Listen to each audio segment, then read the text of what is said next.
So what's up guys, dito naman tayo sa Empirecraft at i-base update ko kayo at medyo naglalag yung Minecraft ko. We don't care. So kung makikita nyo dito, medyo inayos ko yung harapan ng base ko. Kung makikita nyo dyan, tang-inang lagyan. So ito yung base ko, maayos na yung base ko at nag-rejoin si RJ. Yun siya oh. Yung base ko, dragahan ko lang siya ng wallings, tas dito sa likod. May inayos din ako dito sa likod, which is itong likod. Nilipat ko yung tree farm ko dyan para may gagawin akong build sa gitna eh. Abangan nyo na lang sa susunod na mga video. So nilipat ko yung yung graveyard ni Little Junjun. Tapos kung makikita nyo dito sa likod, yan to yung tree farm ko, which is ba't nawawala yung isa? Tapos sunod, ito yung ito yung sheep farm na ginawa ko.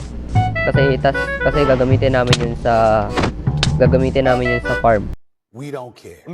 Gagawin ko kasi tong gagawin ko kasi tong dun sa pinapagawang task sa amin ni Kuya Dinner na gagawa kami ng flag namin, pero di ko pa alam kung saan ko yung dalagay, pero dito siguro makadilagay yan dito, no? Kumaya ako pupuntang dito, no ba? Tapos yun, nag-update nga pala yung bahay ni nag-update tong bahay ni RJ. So kung makikita nyo dito, maganda na yung loob. Tapos meron ata siyang PC gaming dito eh. Yun oh, ito yung PC niya oh.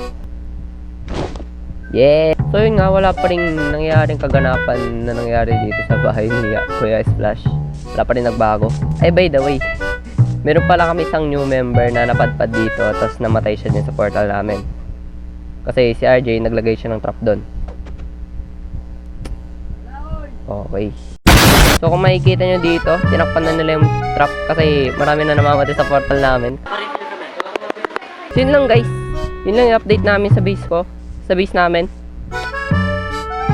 Yun lang. Yun lang nga.